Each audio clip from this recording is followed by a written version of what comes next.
Good morning, good afternoon, and good night, all you growers out there. This is your host, Rob Smith, coming at you with another amazing interview with another homegrown helper. What's the Homegrown Helpers? It's where I interview home growers just like you that have decided to share their story, their guidance, their errors, their mistakes, all with you so that you don't make the same ones, can learn from them, and get better. Because that's what it's all about, guys. I'm here to help you make better garden decisions. Not really. I don't want to help you make decisions. I just want to help you learn new skills. That's all. So today, really amazing interview. If you can put yourselves back into the shoes, and maybe some of you haven't even experienced this, so this is even going to be better for you. But if you've had the opportunity to grow a cannabis plant and harvest it, put yourselves back in those shoes of that first time grower and you just harvested, and the exuberance, the excitement of, burping jars for the first time and you're getting ready to smoke your first cannabis that you grow. Well, if you can do that, then you're really going to enjoy this interview. I have Miss Myrcene on the line. She's another grower who participates in the grow challenges over on Cocoa for Cannabis, and she is brand spanking new. We get her right after her first harvest. I mean, things are still in jars. Very interesting interview, guys. Very raw. I really don't want to tell you much about it because it's so unique, such a unique perspective, because she's brand new and so many things that she's learned and tried and is ready to learn for the next time. So just really enjoy it. I urge you, think about those first couple of harvests and the excitement that you had. Or if you're not quite there yet, share in the excitement and get ready for that excitement, because we want to help you take those next steps. More on that coming later. But Jordan and I have some things in the works. We want to help you take those next steps. Reach out to me, reach out to Miss Myrcene. Head on over to the Cocoa for Cannabis website. Start in their grow challenges. The Cocoa for Cannabis Next Growing Challenge is a plant training growing challenge, and it starts right after the interview with Dr. Coco airs. So head on over to Cocoa for Cannabis, check it out. We just have to take a moment today and thank our partners, Green Goddess Supply. They are purveyors, creators of their own smoking accessories. You guys might look at their website and say, oh, I've seen this stuff everywhere. But I assure you that Eric, who also created the armoire, designs all of the stuff, and it's all very unique, and it all has its very unique twists. Their latest prized creation, besides the armoire, is their smoking boxes, their sifting boxes, it's storage, rolling trays, storage for your cannabis, and all the accessories. Also, check out the armoire. The armoire is their home grow cabinet, and you can grow your very own supply of cannabis without, having to set up a tent. Everything's self-automated. Really amazing stuff. So head on over to Green Goddess Supply, use the code GROWCAST, save yourself 10% off, GROWCAST 100 to save $100 off the armoire. That's all I have. Let's get into the interview with Miss Myrcene. I hope you guys really enjoy it. Welcome to another Homegrown Helpers episode. I'm here with Miss Myrcene, calling in from California. Welcome to the show, Miss Myrcene. How are you? Hi, I'm doing great. Thank you for having me. Absolutely. My pleasure. How are things out in California today? It's been drizzly the past couple of days, actually. Really? Yeah. So I'm glad, it happened now because I harvested and the humidity's not going crazy. Right. Yeah. I was actually just looking at the July weather outlook, and California coast was one of the only areas in the country that were expecting wetter than normal conditions through July. So that was... It's been interesting the past month. I'm pretty close to Laguna Beach, so... Yeah. That's as coastal as I can get. Well, hopefully that is good news for the wildfires that typically happen out there. So yeah, fingers crossed for moisture for California and the coast. So, Miss Myrcene, why don't you start us off? Tell us a little bit about yourself and how you got to the point that you are chatting with us on the Homegrown Helpers. Let's see. So I didn't actually start smoking cannabis till a handful of years ago. I didn't have any friends who smoked cannabis either. So when I went out and I had these ailments I wanted to take care of, I was completely clueless. And I went and I got my rec because I wanted to do everything as close to the book as possible. And finally found a dispensary, and that experience just turned me off to marijuana forever. It was the most awful experience. Can we name names? What's the dispensary you went to that was the awful experience? I can't even remember the name of the hole in the wall because It I was was going so through bad the you internet. just like put that memory out of Right. your head. It was somewhere in Costa Mesa. I walked in. I'm like, hello, hi, I'm new here today. And, you know, I told them I had a stroke. I had psoriatic arthritis that I needed to take care of. I couldn't sleep because of the stroke. And I was on all of these medications. And they really couldn't point me toward a strain that would be helpful, I guess. And on top of that, the whole, like, the end experience where they told me, put your money on the counter, count it out in front of the camera, put it in the envelope, and then put the envelope in this box. I was like, really? Well, isn't that shady? Am I doing something? Is this not the right place? Well then, So all right. completely turned me off. Right. And, you know, I was like, all right, maybe this isn't the right decision for me. Now, I've done some pretty shady and, you know, some people might say stupid things in my life, and that might even make me think twice about completing that transaction. So I can't even imagine a first timer going and being like, what? I couldn't, I wasn't down with it. Wow. And then, you know, I actually bought stuff and then I didn't know how to use it. So I still had to figure that end out. So did they offer you any guidance? Did they, tell you? Not at all. Okay. And there was a girl in the back behind the counter in, I think, only an apron trimming. Well, now I know she was trimming. So that's just the whole experience. It was not good for me. It wasn't until I took a trip to San Francisco and I went to the Apothocarium. And now there I got the help that I needed and the education I wanted. Good. Yeah. So then, I started visiting more, what's the word I'm looking for? Legit dispensaries. Sure. Yep. And eventually I was like, well, why can't I just grow this on my own so I know what's in it? The labeling is so confusing. I don't know if they've used pesticides. I don't know, a whole host of things about what I'm buying and putting into my lungs. So that's what, kind of got you to the point and made you take that leap into growing your first grow of cannabis, which you just completed, right? Right. Yes, exactly. So literally, I think yesterday or the day before, you just jarred up your first harvest, right?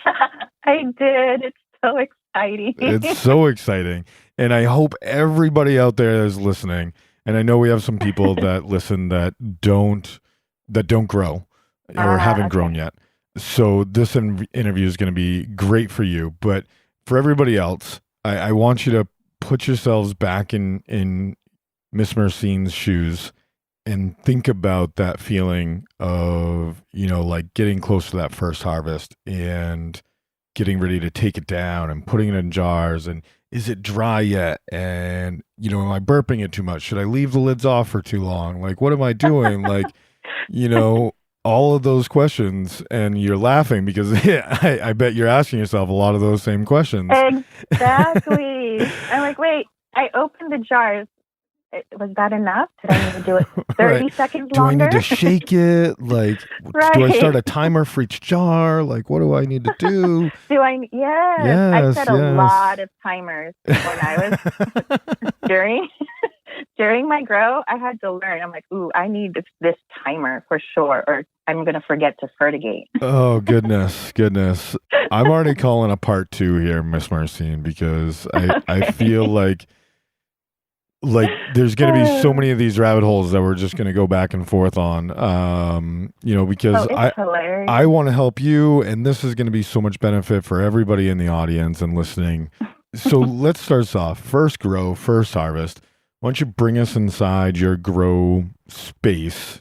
I don't even know if it's a room or a tent yet, and tell us about your grow.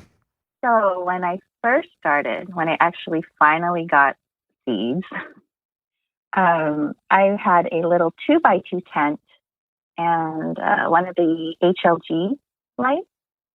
And I figured, it's a small tent, small grow. I can start off in my bathroom, hide it from the kids for a while until I figure out how to explain to my teens, what is mommy doing in the restroom? They're like 13 and 15. So, they're at the age where they should know about these things. But Absolutely. Yeah. So, I needed the time to ease the kids into what I was doing. So a small tent was ideal. And plus, it fit in my living situation. And I figured it's better to grow inside so I can control the temperatures better. So I started in that 2x2 in cocoa because I found this website, Cocoa for Cannabis, and it sounded exactly like what I wanted to do. I didn't want to mess with hydro yet. It seemed like a lot to carry, and like with the arthritis, I have to think about these things, right? Mm-hmm. Cocoa seemed like the easier way to go. Like, all right, I can get a decent yield and I can control the nutrients, and maybe this is the best option for me. So started off in the 2x2. Eventually, I got into flower and the tent was overflowing. I got lost in the training stage with fate mainlining, and the thing turned into a monster. So I upgraded. I went into a 2x4 and I bought a bigger light. So this is really one thing. If I had to tell any new grower, something useful, like please buy the biggest setup that you can. Not like a 5x5, but don't go with a dinky 2x2 that barely has any height. You're, struggling for space. Because that will quickly turn into your clone or your early veg tent, as Miss Myrcene has demonstrated for us here. Oh, it's so funny. Because now I have this giant 2x4 in my restroom, in my bathroom. So, I moved into the bigger space, and then things got fun because it was the first time in flower, and I'm like, oh, there's stuff happening. Like, oh, I see. Oh, this is what's going to turn into a bud. Oh my God, I'm doing it. Mm-hmm. The plant is doing what it's supposed to do. It's crazy to watch that happen. Right. Mm-hmm. And every time I walk into the bathroom, I have to peek in the tent and see what has changed. What's going on? Check all these acronyms. There's so many. DPD, it's like PPFD, PAR. I'm like, okay, I got it under control, I think. Right? So you're currently flowering in a 2x4 tent. Yes. What kind of light do you have in there? I ended up upgrading to the ES300. Okay. And it's a little bit pinker than I expected, but... And you're growing in cocoa. What type of nutrients are you using? I'm using advanced nutrients. And again, maybe I fell for the marketing, or I just wanted that extra insurance with their pH perfect system. Okay. Yep. Perfect. Yep. Newbie grower. Just that extra, just in case. So I know nothing about the cocoa application of this, but for anybody listening out there, I used to grow with advanced nutrients. And I, at points, tried the pH perfect solution. But what I found is that it always seemed to produce, using the same amounts, produce a higher ppm. And using the non-balanced stuff and the pH balanced stuff never produced such a huge swing of my pH that I couldn't balance it out using natural methods. Got it. Yeah. Again, I know not like cocoa. I you have to have a lower pH, so maybe it's different. But when I was growing in Pro Mix, it was a nominal difference between using on the pH level using the balanced versus the unbalanced, but the ppms were so much higher. The electric conductivity was so much higher with the pH balanced stuff. What I did in that regard was just follow Dr. Coco's chart. Yep. So I didn't use his nutrients, but I followed his range for EC. Sure. Yep. And I found myself using, half of the bottle recommendations at that point. Exactly. Like, all right. Exactly. But that takes a while to adjust to. Can you speak to that? Like, did you start off using half, or did you mix up a couple batches? Like, man, I got to dilute this. Like, how did you get to that point? I would mix up a batch, like 1.5 liters, and then dilute it down. This was at the very beginning when we're talking 1.5 liters. Sure. Yeah. And then dilute it down. Yep. It was just easier to stay on track that way. Now, the grower in me wants to tell you that is not the preferred method of mixing nutrients, just so you know. Okay. Diluting things down is absolutely a necessary step when you've overmixed. Like, you're not going to waste it. But learning and progressing through, having to dilute it down and saying, okay, like I had to, this 1.5 liters went to 3 liters this time. Maybe next time I mix up nutrients, I use half of everything and see where it comes out. Mm-hmm. Diluting it kind of changes the composition from what I'm told. I may be bro-sciencing you to death right now. But that's at least what I've heard from many nutrient companies. So yeah, that was in the very beginning. I found it hard to measure out like half a mil at a time. It's ridiculous, isn't it? How do you do that? Yeah. Like, you need, what I ended up using was the kids. The pipettes, but my daughter was like 1 when I was growing, mm-hmm. and the little syringes for the little baby cough syrup. Okay. Yeah, so every time we went through that, like, those get right down to like 1/4 of a milliliter. So advanced nutrients were in cocoa. What else do we need to know? Ventilation. How are you controlling humidity and temperature in there?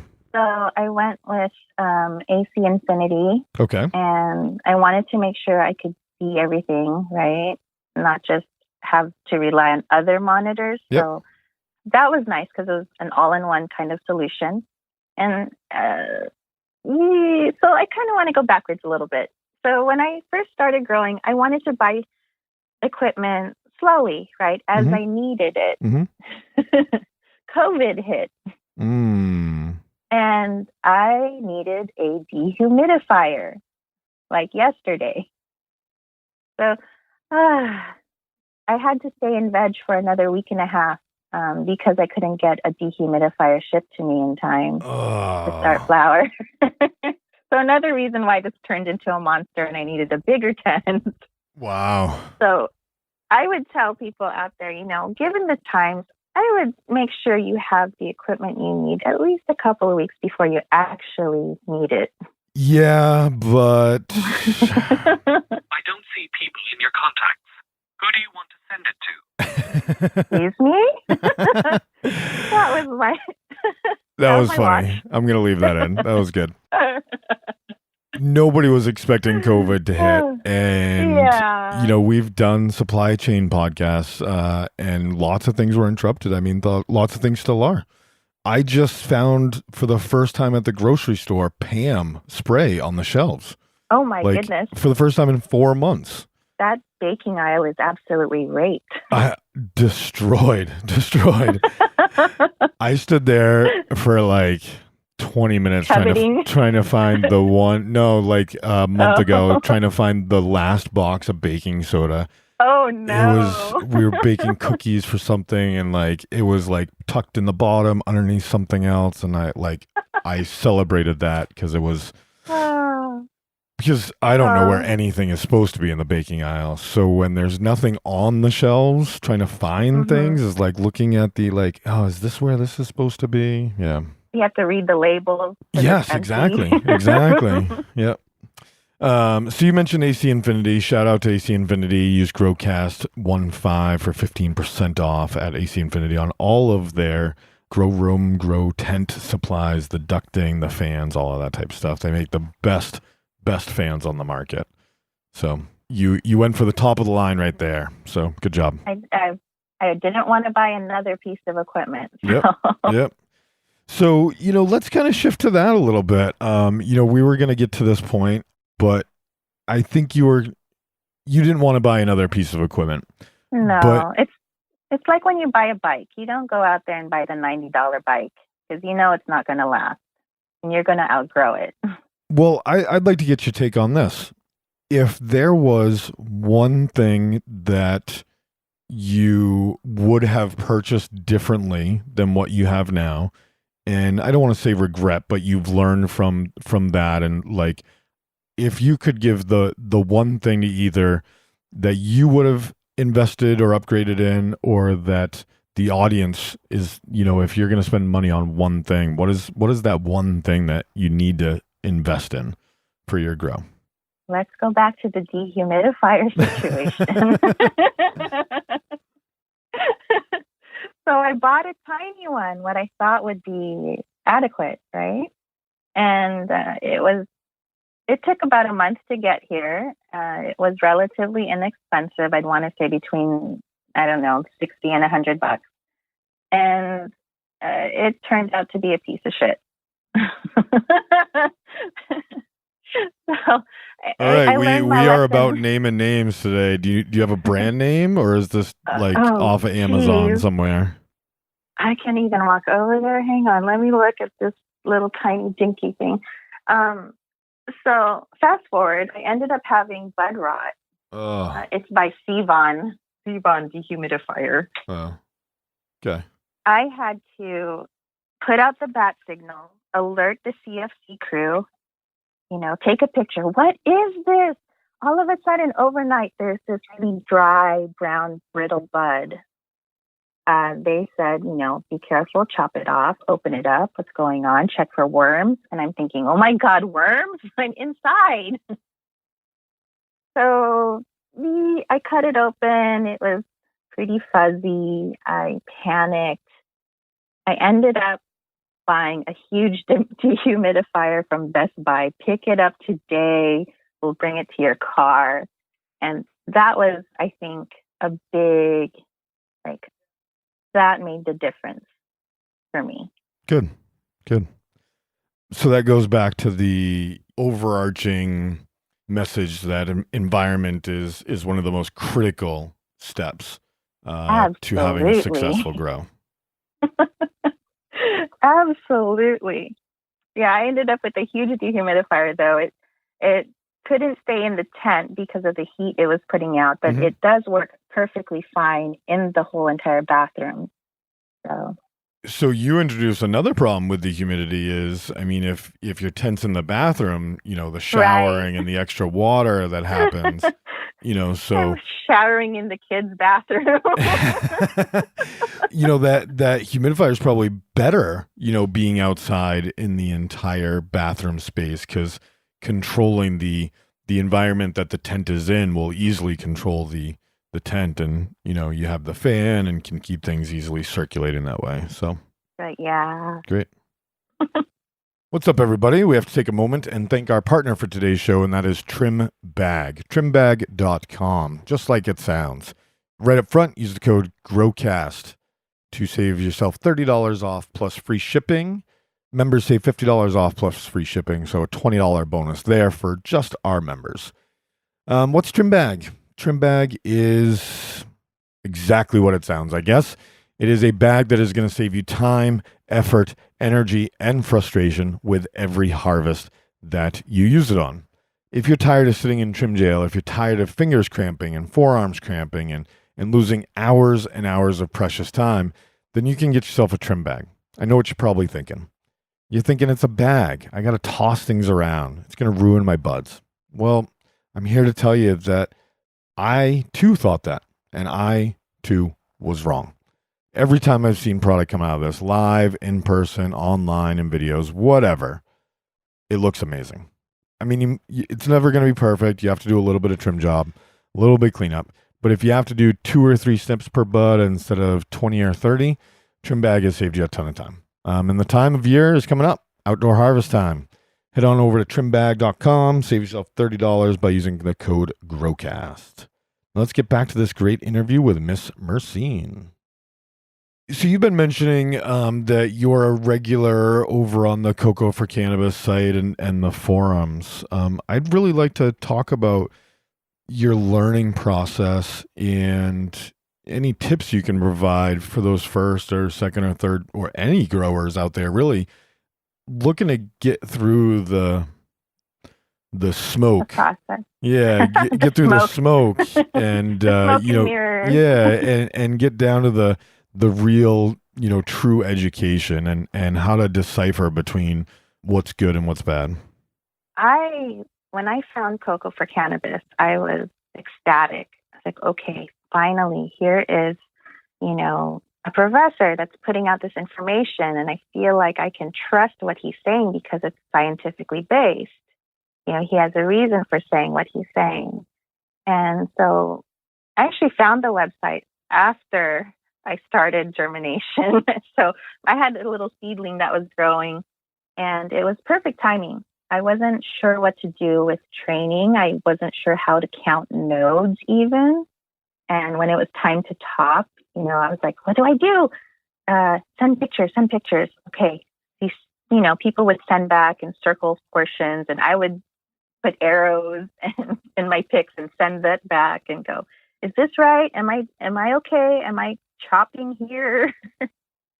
The community and the website were very, very helpful in that manner. And they weren't, what's the word I'm looking for? Judgmental? They weren't judgmental. They don't put you down. It's not like going into a Reddit where everybody's flaming one another for their techniques or how they're growing. I found that very discouraging, especially as a newbie, because of course you don't know anything and you latch onto any information that sounds like it makes sense to you, right? Mm-hmm. So, Cocoa for Cannabis was great. I had the community support. I had the scientifically based articles, and I have a science background, albeit it's about 20 some odd years old. But this was information that I could appreciate.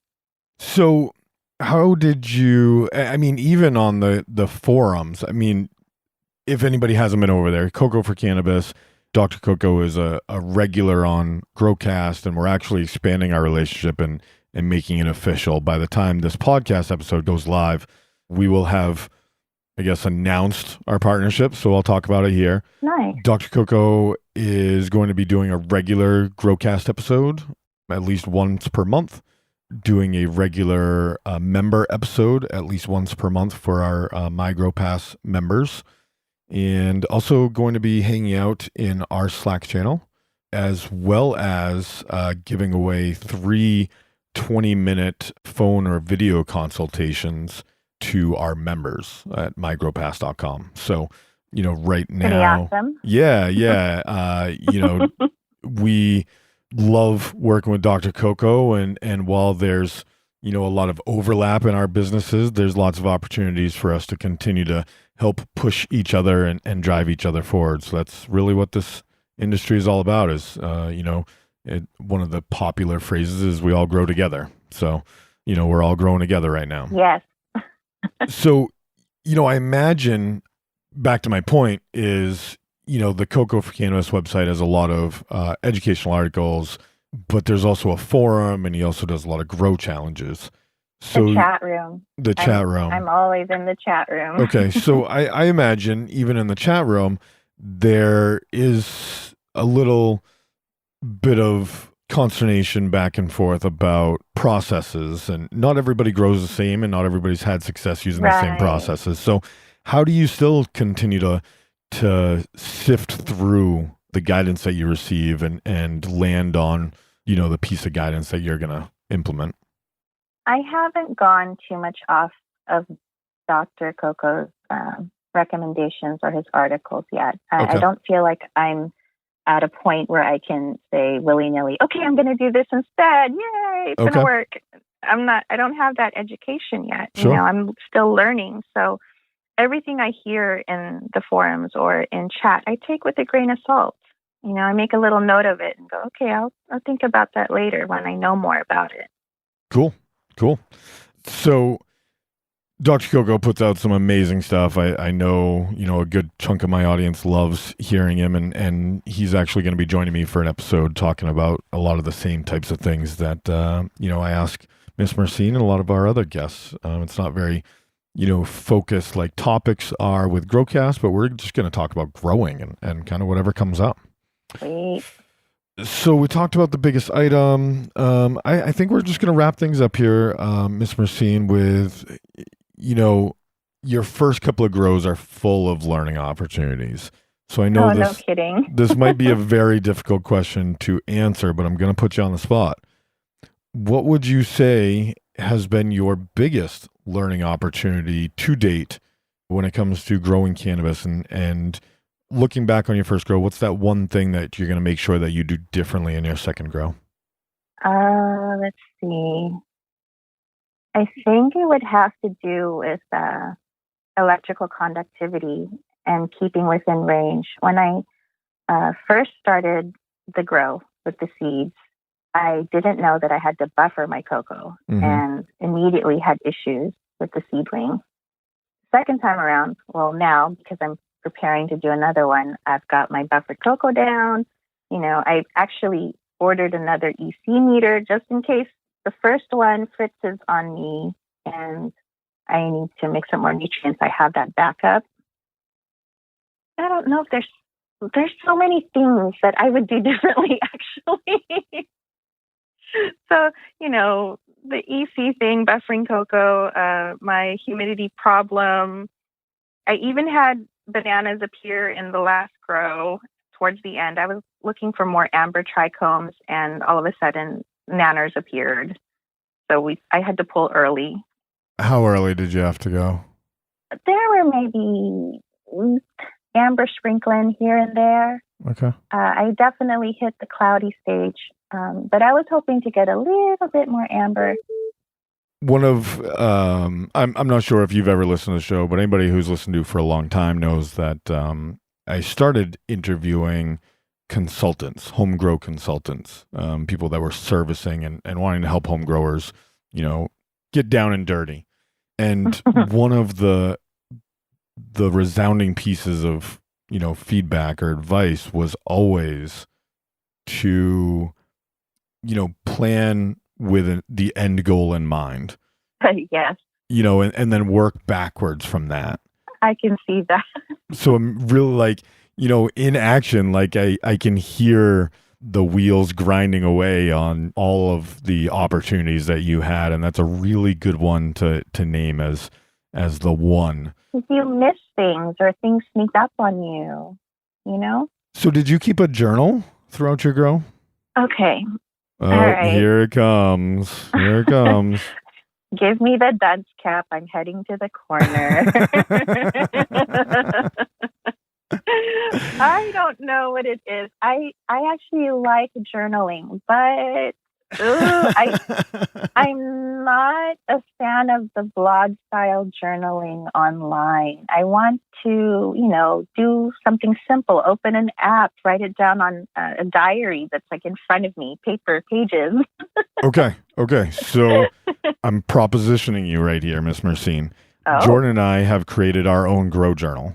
It's a physical, printable PDF type thing. Ooh. We are looking for 10, 12, 15 growers so we give this journal away to our members. But what we want to do is we want to kind of create a focus group within our Slack channel that's using and providing us feedback through one grow we're going to revise the grow journal, and then we're going to have it printed. And everybody in that little focus group will get a printed version of that grow journal for free. I would be extremely interested. Awesome. So I'm going to make a note. As you know, I will probably have to run right after this, but I'm going to make a note and send you that grow journal. I'd love to get you added into our Slack channel. And this is my open invite to the audience. This is the first time we're putting this out there. It's a little premature. I'm not ready to launch this yet, but this is the perfect opportunity. So if you're interested in getting our complete grow journal for free, Jordan and I spent a lot of time. There's grow tips, weekly check-ins, that type of thing throughout this entire, I think it's like 16, 17-week journal that we put together. We want you to just reach out to me on Instagram, email, whatever, and I'll get you added into the Slack channel, specifically to that private feedback channel. And then you guys can just give us your feedback. And, we want to make this the best grow journal possible. And we need Miss Myrcene's help and like 11 or, 14 more growers out there. Experienced, new, doesn't really matter. We want it all. So, Miss Myrcene, Michelangelo grows, right? Yes. Yep. So he's already given us some feedback. He's using the journal, because he was like, I really like the printable, holding it in my hand. So that's kind of why we went that route. And we are, thinking about making that an app as well. So for everybody out there, going to provide it all. So I think this is a great place to wrap it up, Miss Myrcene. Mm-hmm. Can you share with the audience how they might be able to find and connect with you, follow along with your grow journey, and one last bit of advice that you'd like to share with everybody? You can find me on Instagram as Miss Myrcene or on Cocoa for Cannabis with the same name. And one more piece of advice. Don't grow alone. Don't grow alone. Okay. I like that. I mean, I wouldn't be here today without the help of, the website and all the other people in the forums. It's definitely good to not do this by yourself. There's too many things that can happen. Good. Well, that's a great place. Find Miss Myrcene on Instagram or cocoforcannabis.com. You can find the forums and everything else that he does right there for his entire audience. Until next time, thanks so much for listening. Make sure you rate, review, subscribe, share, all of that fun stuff. Thank you, Miss Myrcene, for joining me today. I think pleasure. We'll do a part 2 because I think there's still a lot of stuff that people can learn from here. So until next time, happy growing, everybody. Take care.